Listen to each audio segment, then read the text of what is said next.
Hello दोस्तों, exam study में आप सभी का स्वागत है। आज की वीडियो में 21 प्रश्न से लेके 40 प्रश्न तक हल करने वाले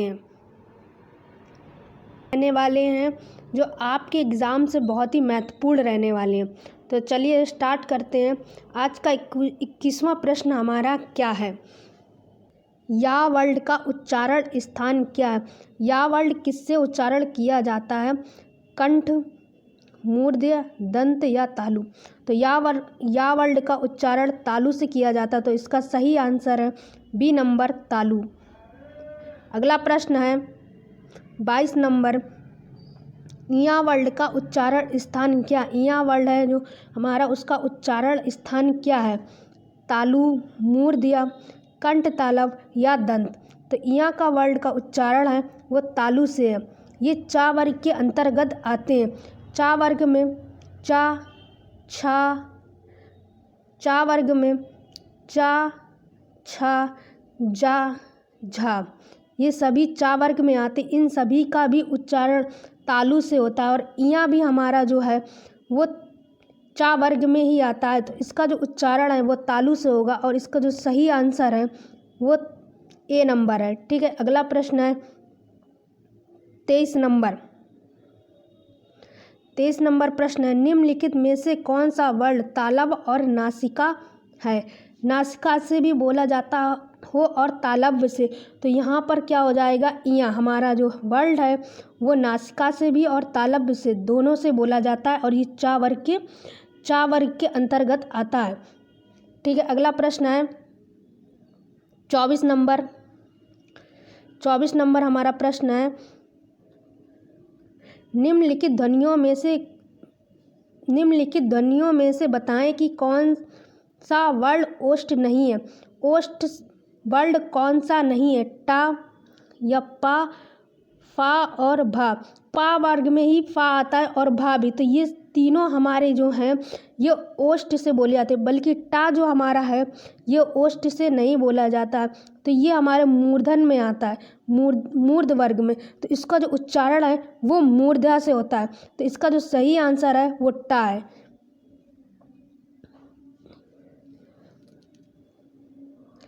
अगला प्रश्न है 25 नंबर।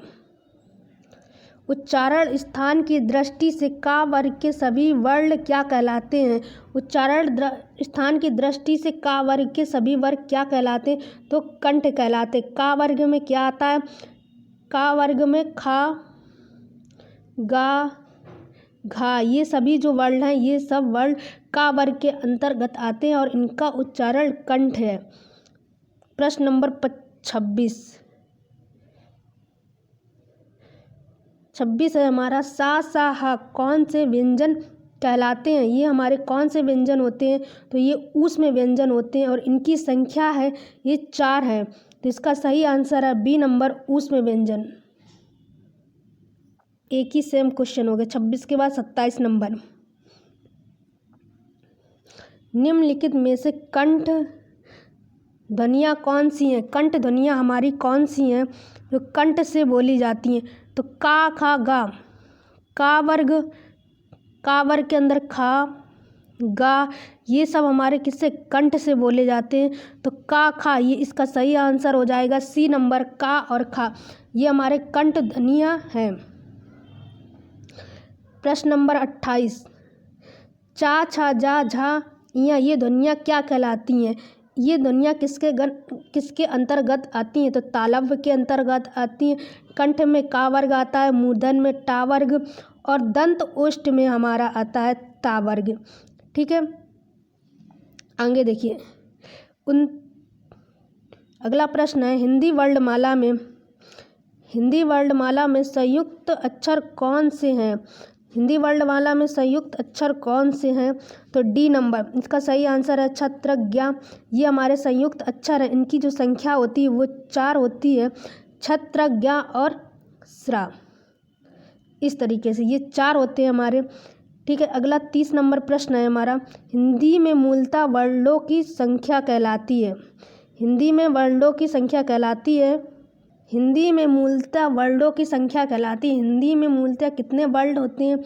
इनकी जो संख्या है वो क्या कहलाती है? इसका जो सही आंसर है हमारा सी नंबर 52 होती हैं। तो इसका जो सही आंसर है सी नंबर 52 संख्याएं होती हैं। हिंदी में मूलतः वर्डों की संख्या 52 होती हैं। अगला नेक्स्ट क्वेश्चन है, वर्ड माला किसे कहते हैं। अगला प्रश्न है, वर्ड माला किसे कहते हैं। शब्द समूह को, वर्डों के संकलन को, शब्द गणना को, वर्डों के व्यवस्थित समूह को। तो वर्णमाला हमारी क्या है, वर्डों के व्यवस्थित समूह को वर्णमाला कहते हैं। इसका सही आंसर डी नंबर है, वर्डों के व्यवस्थित समूह को। प्रश्न नंबर 32 है, निम्न में से महाप्राण वर्ग कौन से। महाप्राण हमारे वर्ग कौन से। तो महावर्ग का, चा, खागा, तादा या और रा। तो महाप्राण हमारे जो वर्ड हैं बी नंबर, इसका जो सही है का और घा।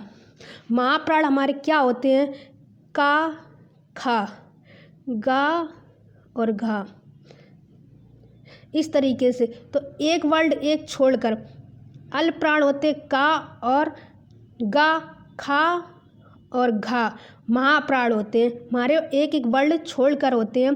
तो महाप्राण हो गए खा और घा, और अल्प प्राण हो गए का और गा। ठीक है, तो इसका सही answer B number. 33 number question, निम्न में से किनका उच्चारण तालु से होता है। किसका उच्चारण तालु से होता है। कौन से वर्ग हैं जिनका उच्चारण तालु से होता है। तो चा वर्ग में ई और सा जो होते हैं इनका उच्चारण हमारा तालु से होता है। तो इसका सही आंसर है सी नंबर। 34 क्वेश्चन हमारा है, हिंदी शब्दकोश में खा का क्रम किस वर्ण के बाद आता है। का के बाद, छा के बाद, त्रा के बाद या ज्ञा के बाद। तो हिंदी शब्दकोश में खा का क्रम किस वर्ण के बाद आता है। तो का के बाद में।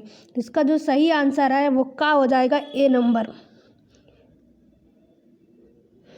35 नंबर क्वेश्चन हमारा है, मूर्ध व्यंजन क्या है। मूर्ध व्यंजन क्या है, पा या सा या टा। तो टा हमारे मूर्ध व्यंजन में टा वर्ग आता है। टा, ठा, डा ये सब हमारे मूर्ध व्यंजन है। तो इसका जो सही आंसर है वो टा वर्ग है। इसके अंदर टा, ठा, डा, डा ये सभी जो होते हैं ये मूर्धन से बोले जाते हैं। ये मूर्ध व्यंजन के अंतर्गत आते हैं। प्रश्न नंबर 36, हिंदी भाषा में वे ध्वनियाँ कौन सी हैं जो स्वतंत्र रूप से बोली या लिखी जाती हैं। स्वतंत्र रूप से बोली या लिखी जाती है उनको क्या कहते हैं, स्वर कहते हैं। वर्ड भी नहीं होंगे, अक्षर भी नहीं होंगे। तो इसका जो सही आंसर है वो ए नंबर है, स्वतंत्र स्वर इसका सही आंसर हो जाएगा। 37 नंबर क्वेश्चन हमारा है, 37 नंबर क्वेश्चन, कौन सा वर्ड घोष नहीं है। इसमें से कौन सा जो वर्ड है हमारा वो घोष नहीं है। तो बी नंबर, छा जो हमारा है वो घोष नहीं है। इसका सही आंसर बी नंबर हो जाएगा, घोष नहीं है। 38 नंबर, किस शब्द में ऋषि स्वर नहीं है। कृपया में है, कृष्णा में है, दृष्टि में है और रिवाज में ऋषि स्वर नहीं है। तो इसका जो सही आंसर है वो रिवाज हो जाएगा। ठीक है, अगला प्रश्न है, त्रा की ध्वनि है। त्रा किस दो ध्वनियों से मिलकर बना है। त्रा की ध्वनि क्या है, त्रा और ऋषि ये दो ध्वनियों से मिलकर त्रा बना हुआ है। ता रा नहीं हो सकता, त्रा आ भी नहीं हो सकता, त्रा आ भी नहीं। तो त्रा प्लस ऋषि ये दो ध्वनियों से मिलकर त्रा बनी हुई है। तो ए इसका सही आंसर है। आज का लास्ट क्वेश्चन है 40 नंबर, निम्नलिखित में से मात्रिक शब्द को चुनिए जिसमें से मात्रा लगी हुई। नयन, गयन, सबल या तरबूज। तरबूज में हमारी मात्रा है तो यही हमारा सही आंसर हो जाएगा डी नंबर, तरबूज।